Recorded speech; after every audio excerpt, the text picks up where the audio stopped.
Abra sua Bíblia no livro de Salmos, capítulo 1. Diante dessa palavra que o Senhor já está falando conosco, nós estamos dando continuidade a ela. Amém, meu irmão? Glorifica a Deus por essa noite rica e abundante. Amém? Leamos esta palavra. Bem-aventurado o homem que não anda segundo o conselho dos ímpios, e nem se detém no caminho dos pecadores, e nem se assenta na roda dos escarnecedores. Antes tem o seu prazer na lei do Senhor, e na sua lei medita de dia e de noite. Pois será como a árvore plantada junto a correntes de águas, a qual dá o seu fruto na estação própria, cuja folha não cai, e tudo quanto fizer prosperará. Não são assim os ímpios, mas são semelhantes à moinha que o vento espalha. Pelo que os ímpios não subsistirão no juízo, nem os pecadores na congregação dos justos. Porque o Senhor conhece o caminho dos justos, mas o caminho dos ímpios conduz à ruína. Amém? Você pode aplaudir a Deus por essa palavra? Glorificado seja o nome do Senhor. Irmãos, estamos a cada dia tentando fazer com que esta palavra ela seja degustada com sabor de mel, aproveitando aqui o gancho, né? E que a gente possa se deliciar, porque a parte mais difícil do entendimento do ser humano é compreender que quando a palavra ela é lida, falada, entendida e compreendida, ela produz satisfação em nossa alma e não tribulação. Quantas pessoas são confrontadas com a palavra e no confronto com a palavra eles não conseguem serem felizes. O confronto da palavra traz tristeza, traz angústia, traz pensamentos do outro e não dele mesmo. Quem aqui já não ouviu alguém dizer ou falar: ah, se fulano tivesse aqui nesse culto ou naquele outro culto, ah, como fulano deveria ouvir esta palavra. Essa palavra encaixou perfeitamente na vida dele ou na vida dela. Mas quando na verdade a palavra, até quando pode parecer não se encaixar na minha ou na sua vida, ainda assim ela continua se encaixando. Amém? Porque a palavra ela é o alimento. É o alimento. O problema é que a frase ela se tornou uma frase de efeito muitas vezes, e não uma frase de realidade. Para muitos, quando a Bíblia diz que a palavra é alimento, que a palavra ela refrigera a alma, que a palavra nos fortalece, porque Deus usa a sua palavra. Irmãos, o que é que Deus vai usar para alegrar o nosso coração? Eis aí uma pergunta que eu te faço, e ao mesmo tempo você pode responder a si mesmo. O que é que Deus vai usar para alegrar o nosso coração? Será que Deus vai usar um culto? Será que Deus vai usar um louvor? Será que Deus vai usar uma coreografia? Será que Deus vai usar uma profecia, uma revelação para alimentar o coração dos seus filhos? E aí você pensou comigo, porque também eu poderia pensar. Sim, um bom culto alimenta a nossa alma. Uma boa coreografia espiritual, ela alegra a nossa alma. Você também, quem sabe, pensou, né? Uma revelação profunda também alegra a nossa alma. Só que de todas essas coisas que nós acabamos de falar, nenhuma delas vai acontecer se por dentro dela ou sobre ela não estiver a palavra. Uma boa profecia, ela só é boa porque tem a palavra. Um bom culto só é um bom culto porque tem a palavra. Um bom louvor só é maravilhoso porque tem a palavra. Então não importa onde nós vamos entrar no conceito daquilo que nós entendemos que é bom. O que é bom tem que ter palavra. O que é bom tem que ter conceito espiritual. Ele precisa estar recheado da palavra que traz vida. A palavra traz vida. E se a palavra não trouxer vida em meio ao nosso cansaço, sabe, hoje uma palavra bateu em meu coração e é muito profunda, e ao mesmo tempo você já está acostumado a ouvir ela e quem sabe não dar o valor que ela merecia ter todos os dias em nossa vida. Foi quando Jesus disse através da palavra: vinde a mim todos que estão cansados e sobrecarregados, e eu vos... Aí eu te faço uma pergunta: de que maneira nós vamos a Ele? De que maneira nós glorificamos a Ele? De que maneira nós colocamos o nosso cansaço? De que maneira, irmãos? Não existe outra maneira. Nós podemos ter estratégias, nós podemos fazer o culto rosa, o culto azul, o culto lilás, o culto A, o culto B. Nós podemos trazer ministros, adoradores de tudo quanto é lugar. Nós vamos ter um grande culto aqui de 12 dias para a glória de Deus, amém? Amém. Estamos fazendo este culto pela fé, e pela fé nós vamos conquistar e derrubar muralhas, amém? Amém. Eu profetizo na tua vida que hoje e diante desses dias que se seguirão, nós vamos plantar fé e vamos colher milagres. Aleluia. Agora não existe fé, meu irmão, sem palavra, porque o que alimenta a minha fé é a palavra. Amém? Amém. É a palavra que me põe de pé. É por isso que às vezes a tristeza, a angústia, às vezes um problema, uma situação difícil que acontece na sua vida particular, na sua vida emocional, na sua vida espiritual, ou dentro dos departamentos de qualquer igreja, mas todos esses problemas, eles só serão vencidos, quebrados por causa da palavra. Você há de concordar comigo que quando não entra a palavra no meio da crise, a crise permanece. Quando não há o estabelecer de uma palavra de Deus, o problema permanece, aumenta, ele gradua ao ponto de ficar insustentável. Quem está entendendo isso? Alabaxi de calabandará. A palavra é que resgata os meus mais profundos sentimentos. E aí, é como eu, quem sabe já ouvi, e vou continuar ouvindo, infelizmente, até a hora que a palavra seja a única coisa que eu venha ouvir de algumas pessoas. Sabe, todo o debate da nossa vida, todas as nossas conquistas ou tribulações, todas elas precisam ter no meio delas a palavra. O seu cansaço, como disse nessa palavra: vinde a mim todos que estão cansados, sobrecarregados, e eu vos aliviarei.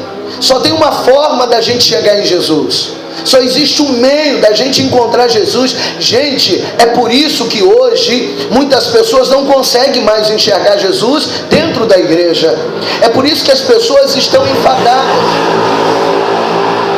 estão atribuladas, angustiadas, porque a palavra ela vem, mas ela não encontra na palavra repouso para a sua alma. Ele quer encontrar repouso num louvor, mas não encontra na letra do louvor a palavra, porque um louvor bom, ele tem que ter a essência da palavra. Não dá para fazer um louvor de excelência se ele não conter um sentimento de palavra. Ela pode até não conter um versículo da palavra, mas ela expressa uma necessidade que está na palavra. Existem louvores que só tem uma chamada humana e não espiritual. Existem canções que só falam de nós, para nós, como se nós fôssemos o centro do universo.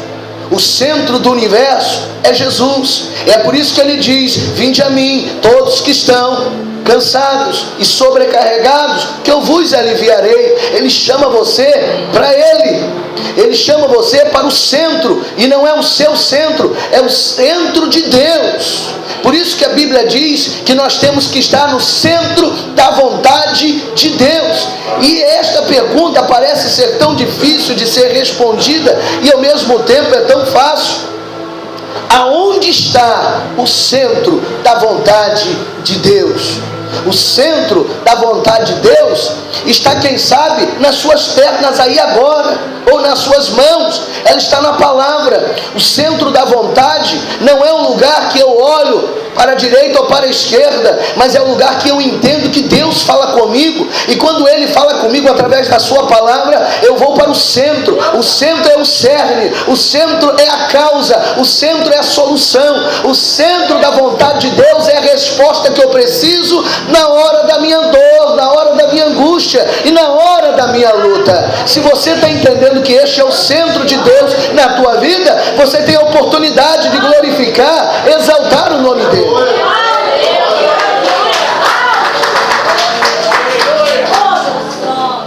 Oh, aleluia! Quantas pessoas eu vejo dentro das igrejas que o centro da vontade é o dela e não o de Deus. É a minha vontade, é o meu querer, é a minha realização. Um evangelho de conquistas pessoais. Irmãos, isso eu posso dizer à igreja, seja ela grande ou pequena, que eu pastoreio, seja um grande número ou um pequeno número, não importa. Todos que ouvirem este pastor pregar vão ouvir a palavra. Vou puxar você para a palavra, vou atrair você para o centro da palavra. Hoje eu e você precisamos viver essa verdade. Aqui eu não chamo você para a sua vontade e nem para a sua necessidade, mas eu chamo você para a vontade de Deus e para a necessidade que Deus tem em que você crie em você uma cobertura espiritual para que você permaneça firme contra as astutas ciladas do adversário. E só dá para viver isso se nos encontrarmos na palavra. O culto, ele não pode ser apenas uma união de algumas atribuições. O culto é uma reunião aonde em cada detalhe a palavra está sendo lançada sobre o coração daquele que crê e acredita.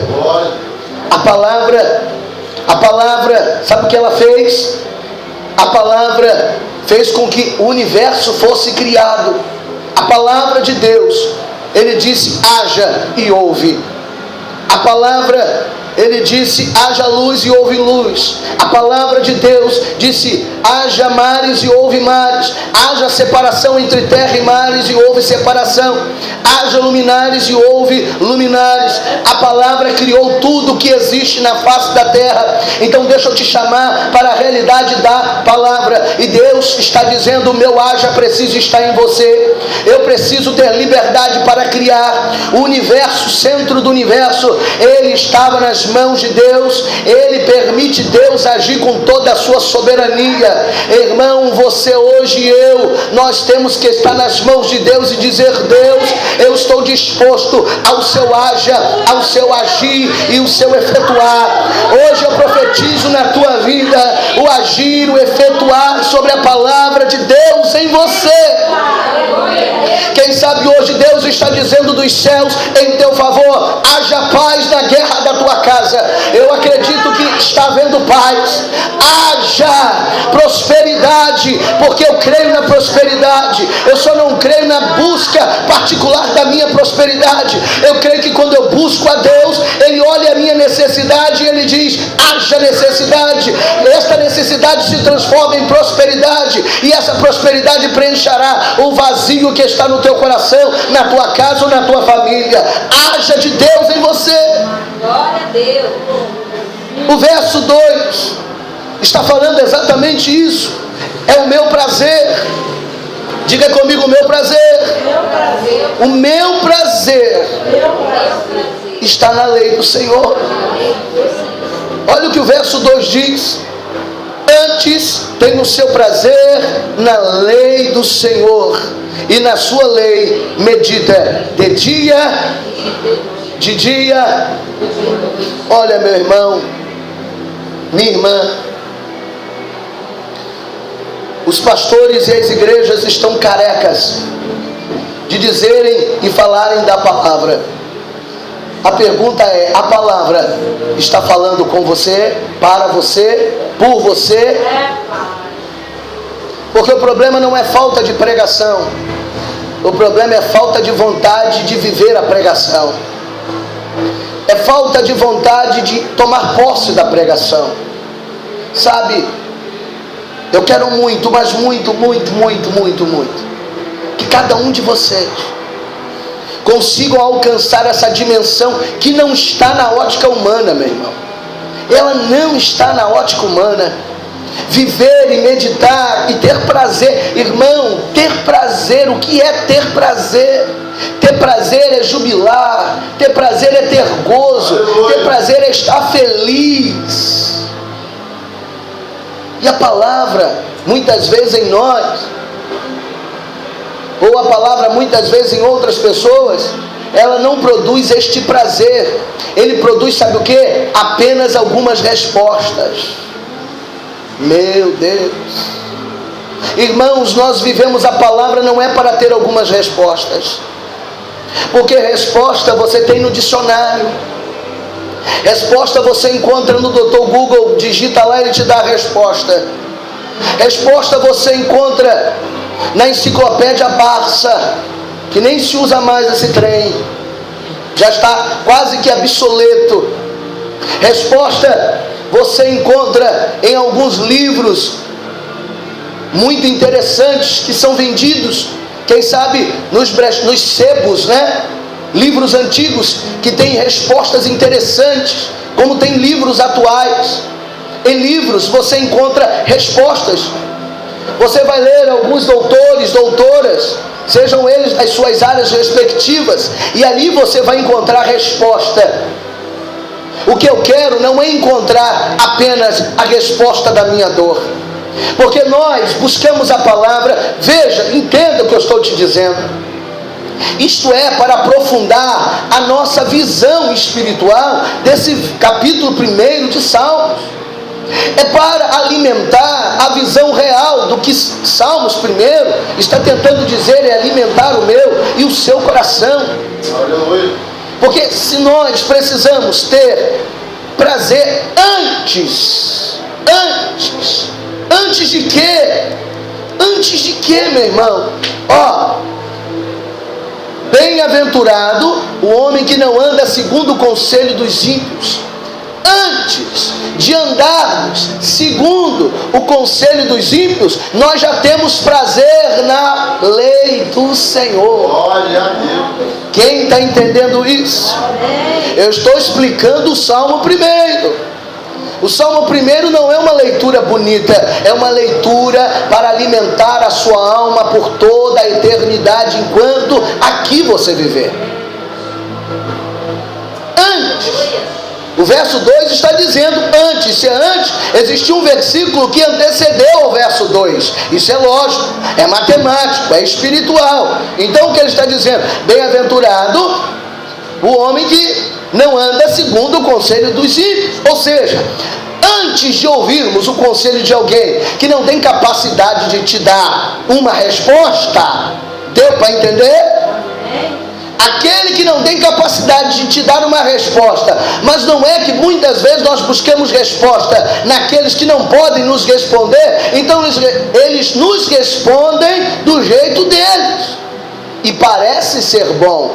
A resposta muitas vezes parece ser agradável. A pergunta essa pergunta veio para quem, por quê e baseada aonde? Porque a Bíblia está me dizendo que antes de eu aceitar um conselho do ímpio, eu tenho que ter o meu prazer. Ou seja, isso é sinal que anteriormente eu estava angustiado ou triste ou problemático. Então, quando eu estiver triste, problemático, estiver vivendo uma aflição, a primeira coisa que eu tenho que fazer não é procurar ninguém, não é procurar pessoas, principalmente aquelas que não têm capacidade nenhuma de te ajudar. Antes de qualquer coisa, tenha o seu prazer na lei do Senhor. Agora, por que nós não temos o prazer na lei do Senhor? É simples a resposta: é porque não lemos ela, é porque não praticamos ela, ou porque nós não visualizamos ela verdadeiramente na hora das nossas maiores decepções. Nós buscamos respostas, mas nós não buscamos ter prazer na lei do Senhor. Resposta Deus tem para todos, mas o que Deus quer dar a mim e a você não são meras respostas, é um prazer e é um gozo maravilhoso, constante e absurdamente espiritual. Amém, meu irmão? Então a minha vida precisa ter prazer na palavra, porque se você só lê a palavra, você só medita nela, só ouve ela, só fala com ela, ou ela fala com você, em alguns momentos específicos, você há de concordar comigo, nós só estamos buscando respostas. Eu estou te fazendo pensar. Você só está buscando resposta. É por isso que quando você está angustiado, você quer resolver do seu jeito, e não do jeito do Senhor. E a palavra, ela tem um jeito para as suas maiores tribulações da alma. Por isso, vinde a mim. E como você vai a Ele? Através da palavra. Como que você encontra o centro da vontade de Deus? Através da palavra. Meditando nele, pensando nele, visualizando pela palavra, e não buscando em subterfúgios. Nós ligamos para A, nós ligamos para B, nós vamos para o Facebook, nós buscamos uma palavra de um monte de gente, mas esquecemos que na hora da nossa angústia é a palavra que vai nos trazer prazer. É a lei do Senhor é que vai trazer prazer quando você está desgostoso ou angustiado. Quando eu estou triste e angustiado, eu penso na palavra, e quando eu penso na palavra, a palavra age dentro de mim. Porque a minha maior satisfação é saber que a palavra fala comigo, independente do profeta. Quer dizer que o maior profeta na minha vida é a palavra. Essa palavra que você tem aí na sua casa, essa palavra que você tem guardado na tábua do seu coração, esta é a maior profecia de Deus, e você sabe disso. Então, meu irmão, vamos a cada dia usar esta palavra profética para restaurar os nossos sonhos, consertar os nossos problemas e pedir a Deus para alegrar e nos trazer prazer na hora das nossas angústias. É isso que a palavra faz. E aí ele diz o seguinte: antes tem o seu prazer na lei do Senhor, e na sua lei medita de dia e de noite. O segredo de uma alma alimentada é a meditação. Diga comigo, meditação. Nós usamos a palavra muitas vezes como a caixinha de promessa.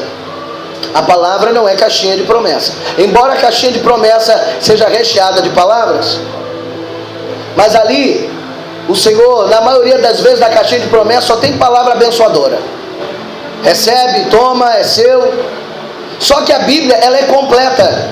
Se a caixinha de promessa tivesse tudo, Ok. Só que a caixinha de promessa não podia nem conter tudo. Então só tem as promessas. Só que para te ajudar, para me ajudar, quem disse que nós só somos ajudados quando ouvimos apenas as boas palavras? A ajuda que eu tenho é quando também sou confrontado por Deus. É quando eu passo a meditar. A meditação na palavra faz eu entender quem eu preciso ser, aonde preciso caminhar e o que eu preciso deixar de fazer para que o Senhor possa fazer a partir dali. Quantas coisas da nossa vida, você já parou para pensar quais são as coisas que hoje você precisa deixar de fazer? E olha que eu estou falando para pessoas lavadas e remidas no sangue de Jesus. Mas dentro de você existem coisas, dentro de mim existem coisas que nós precisamos deixar para que o Senhor venha agir ainda mais. Mas isso só acontece quando nós temos o nosso prazer na lei do Senhor. E esse prazer é meditando nela de dia e de noite. É quando nós ruminamos, o alimento que o Senhor está nos dando. É quando o Senhor nos chama também a atenção. A palavra e a Bíblia é tão linda que o Senhor, Ele não só te elogia, Ele também te mostra os teus e os meus erros. É lindo que a palavra não conta dos grandes heróis da Bíblia apenas o seu lado bom. E eu quero te dizer que o lado, quem sabe, negativo desses homens também me ensina alguma coisa. Me ensinam que pelo menos eu não posso cometer o mesmo erro que eles cometeram. Na galeria dos heróis da fé, todos eles tiveram problemas, tiveram dificuldades. E a Bíblia, ela é profunda e linda, eu acho isso perfeito. Está em Hebreus capítulo 11, verso 34. Eu não sei nem se dá para colocar aqui. Dá, vê se dá, Juan. Hebreus capítulo 11, verso 34. Eu sou apaixonado por esse versículo, porque nós estamos falando da galeria dos heróis da fé. E aí vai falar de Noé, vai falar de tantos heróis que passaram pela palavra. Vamos lá. Apagaram a força do fogo, escaparam ao fio da espada. Da fraqueza tiraram. Apagou aqui. Ainda bem que deu para ler o que eu queria. Da fraqueza tiraram força. Se ele ou ela estava fraco, isso é sinal que era uma falha. Mas eles tiraram das falhas forças para subsistirem nos momentos mais difíceis da sua vida. Eu digo a você nessa noite que a sua fraqueza, quando colocada em Deus, a sua fragilidade, seu momento difícil, é da fraqueza que o Senhor vai fazer estabelecer o melhor dele sobre a sua casa e sobre a sua família. Mas quando que da fraqueza eu vou tirar força? Quando que da fraqueza eu vou subsistir? É simples, é quando eu entendo que eu sou fraco ou que tenho alguma fraqueza. Sabe qual é o problema das pessoas dentro da igreja? Elas não se acham com problemas. Elas não conseguem enxergar as suas limitações ou as suas fraquezas. E esta é a arma que o diabo tem para usar contra nós, sabia? A melhor forma de um vício tomar conta de um viciado é quando ele não admite que é viciado. É quando ele não admite que ele está fraco. É quando ele não admite que tem problemas. É quando ele não admite que tem situações que precisam ser resolvidas. Você está entendendo? Ele tem a fraqueza, mas ele não admite a sua fraqueza. Irmãos, admitir fraqueza não é sinal de fracasso. Admitir fraqueza diante de Deus é sinal que Deus já está preparando um momento para te fortalecer. Quem está entendendo isso, aplauda e glorifica o nome dele.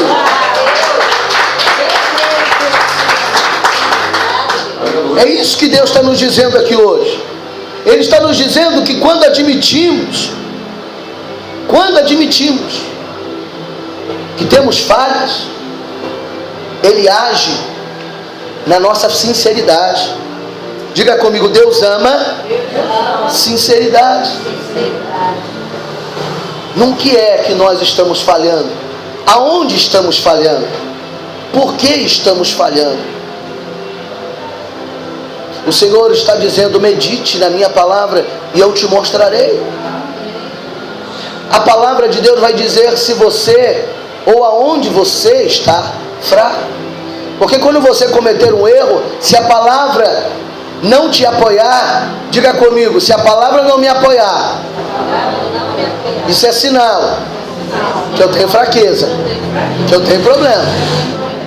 Você está entendendo? Você quer saber se a sua atitude está certa? Busca na palavra apoio. Pede a Deus discernimento na palavra. Se o que você faz, o que você fez, ou o que você pretende fazer, a palavra te apoia. Não é usar versículo isolado, é usar o entendimento do contexto da palavra. Porque usar versículo isolado é fácil. Eu quero que você use o contexto. Se o contexto apoia, então Deus está te fortalecendo. Agora, se o contexto da palavra não te apoia, isso é sinal que você está precisando ser fortalecido pelo Senhor. Quem está entendendo isso? Irmãos, quantas e quantas vezes agimos no impulso, no nosso impulso, e queremos que a palavra nos justifique. Queremos que a palavra seja assinada e decrete a nossa vitória, porque nós nos achamos no direito. Nós só temos direito se a palavra estiver direito dentro de nós. Se a palavra ela estiver sendo meditada de dia e se a palavra não te apoia, você está fora do contexto. Será que a palavra vai apoiar situações que nós cometemos? Eu posso citar vários exemplos. A palavra apoia adultério? Não. A palavra apoia o roubo?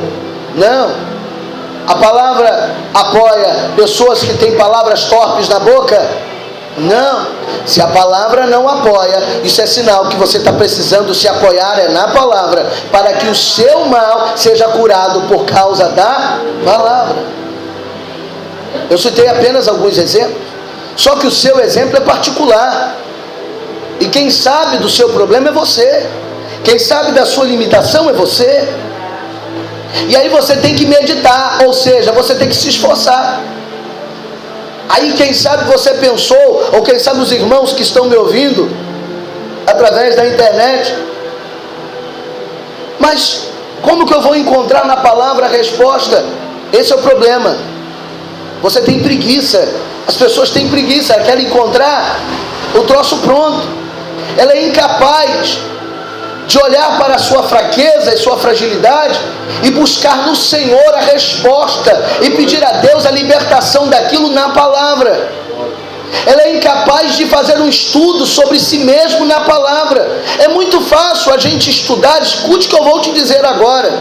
É muito fácil nós fazermos a menção da vida de Daniel. É muito fácil nós pegarmos, que não é nem fácil, mas é muito fácil pegarmos o livro de Daniel e fazermos um estudo sobre Daniel. Pegar o que Daniel foi, o que ele falou, o que ele disse, o que representava, o que deixava de representar, porque ele foi parar na cova dos leões, como Deus tirou ele da cova dos leões. Lindo, sensacional.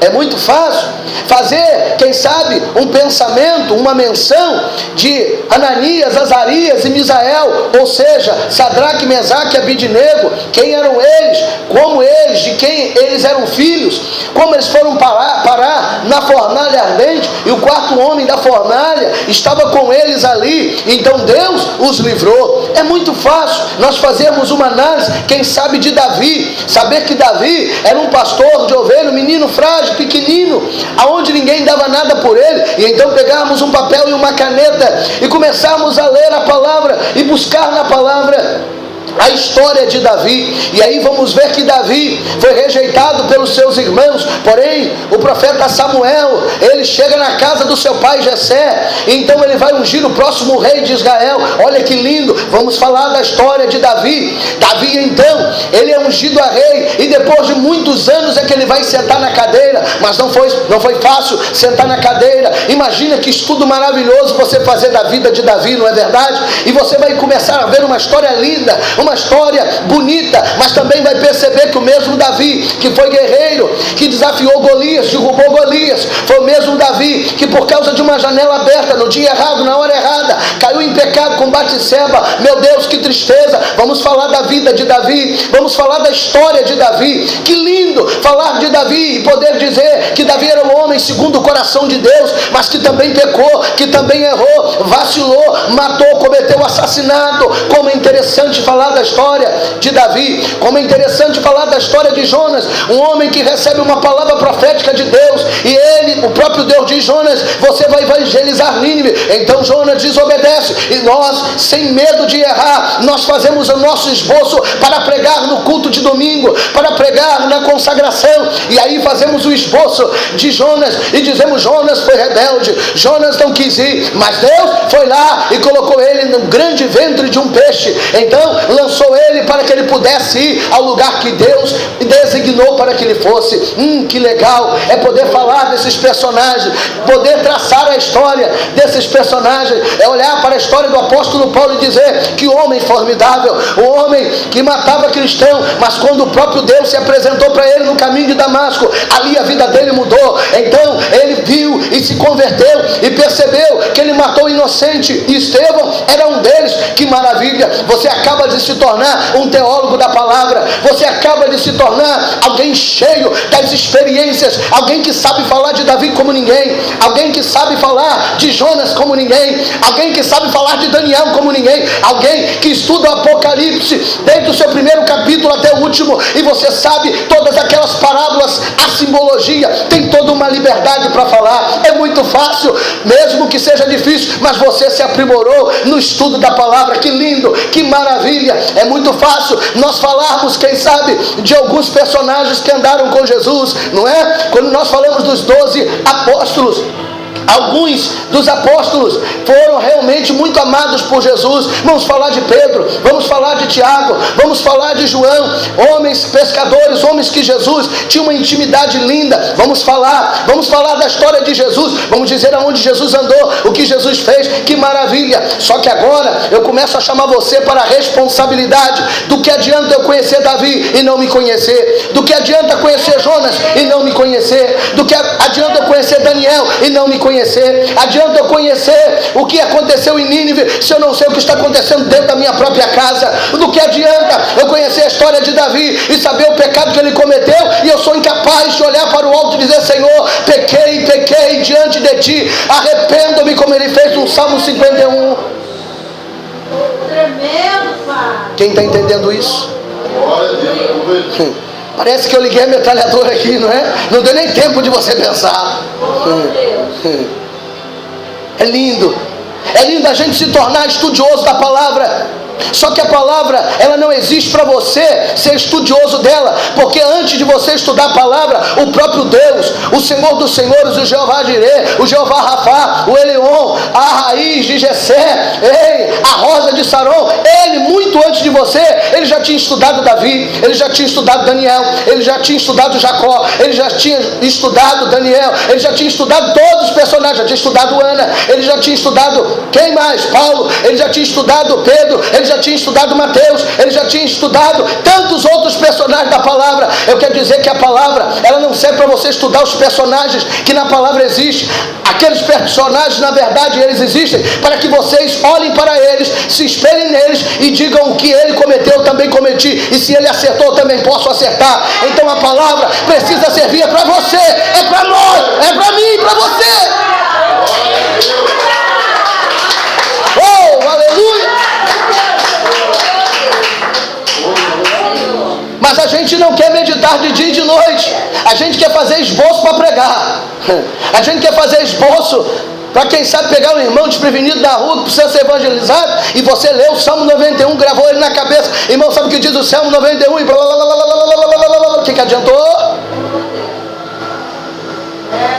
Não adianta. Por algum momento baixou aqueles pregadores pentecostal, né? Que não para, né? Para entender tem que estar ligado. Quem entendeu aí? Amém. Então você está ligado. A gente está precisando meditar na palavra. E para meditar não é para aprender a vida de Paulo, é para aprender a sua vida, a nossa vida. O Salmo 1 é lindo, o Salmo 1 é tremendo, o Salmo 1 é glorioso. O Salmo 1 me mostra aquilo que eu preciso fazer para eu ter prazer na lei do Senhor. E para eu ter esse prazer na lei do Senhor, para mim ter prazer na lei do Senhor, isso significa que eu estou certo com Deus ou errado? Vou perguntar de novo. Para mim ter prazer na lei do Senhor, isso significa que eu estou certo ou estou errado? Está certo, irmão. Ué, você só vai conseguir ter prazer na lei do Senhor se você estiver certo. Quem estiver errado não vai ter prazer, vai ficar tribulado. O que vai acontecer no percurso é que você vai sentir que a lei do Senhor tem que ser aplicada sobre o seu problema. Mas quando ela começar a ser aplicada, aí sim você passará a ter prazer na lei do Senhor. Mas quando eu tenho prazer, isso é sinal que eu entrei no prumo. Isso é sinal que eu entrei na visão. É por isso que as pessoas erram, pecam. É porque olham apenas o culto, ouvem apenas algumas palavras e acham que elas são suficientes. Eu quero dizer para todos nós, se a gente não meditar na palavra em nosso favor, para a nossa história, nós não vamos ter soluções,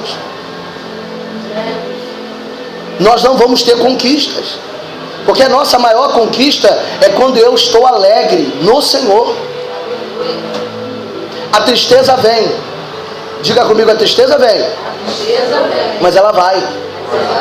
E por que ela vai? Porque a palavra entrou.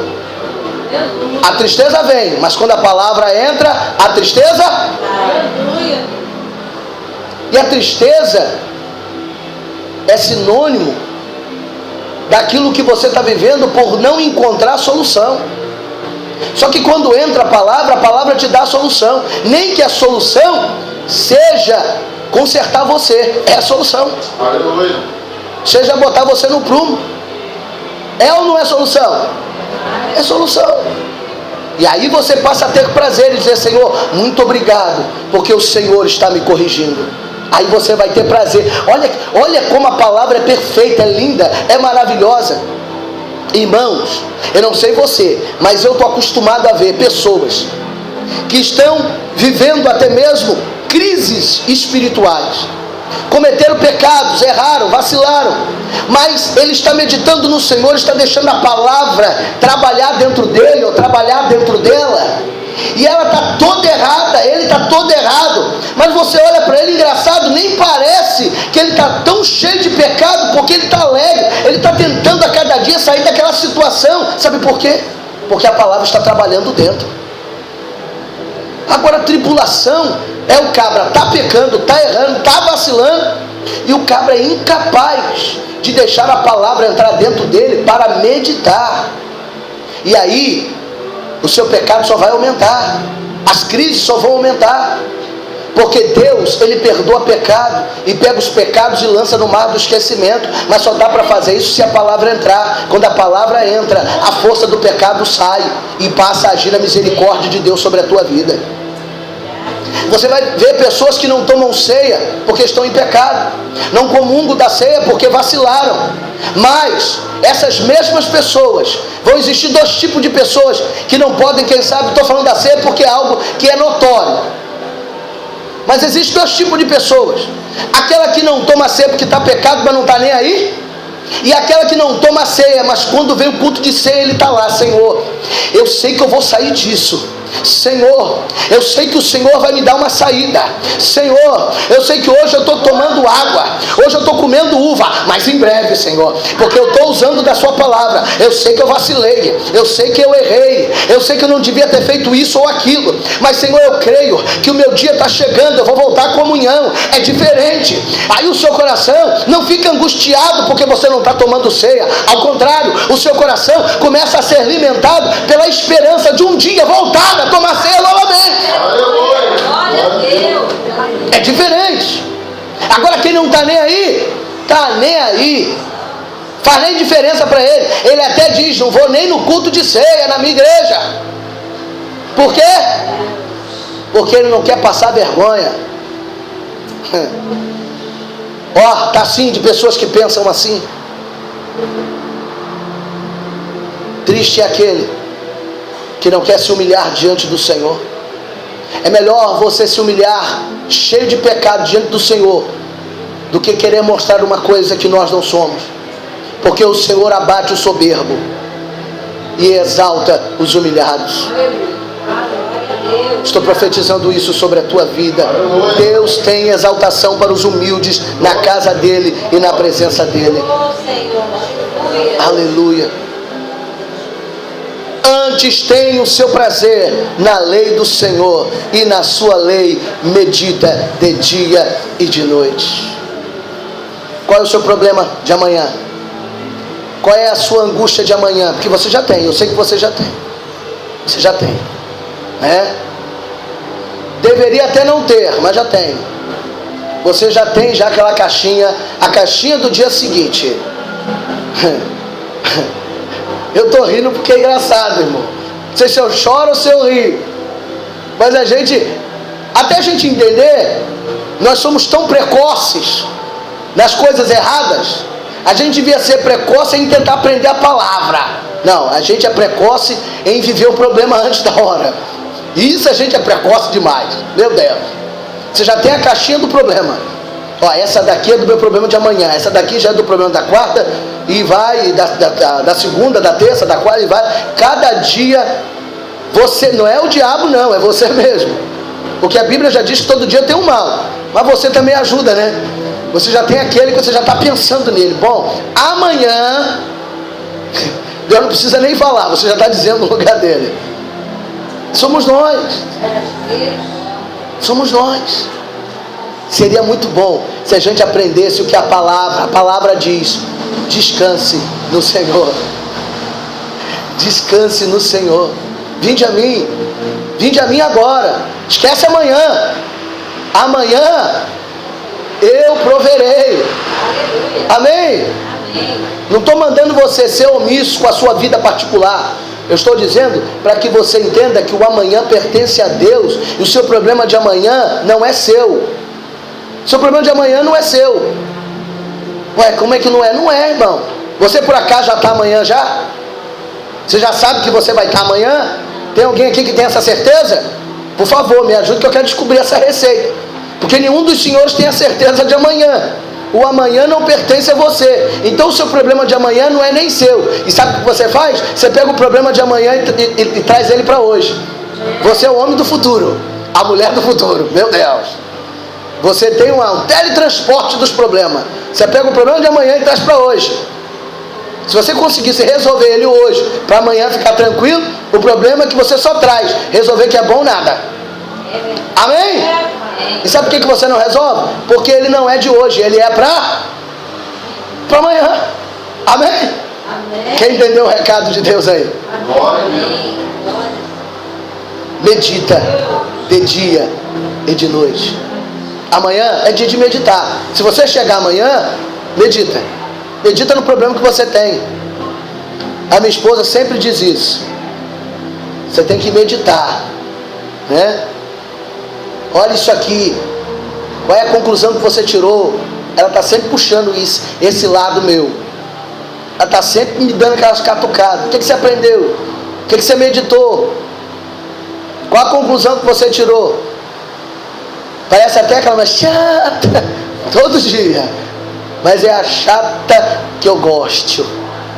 Porque é por causa dela que eu não me distraio. É por causa dela que eu sou obrigado a pensar todos os dias. Porque o dia que eu me esqueci, ela me lembra. Ei, irmão, arruma um desse para a tua vida, amém? Arruma um desse. O dia que você esquecer, alguém vai te lembrar. O que você meditou hoje? O que você aprendeu hoje? Qual é a lição que você tirou do seu dia de hoje? Não sei. Vai continuar não sabendo. Amém? Profetizo sobre a tua vida que a sua meditação vai atrair a glória de Deus sobre você. E se você crê nisso, aplauda e glorifique o nome do Senhor.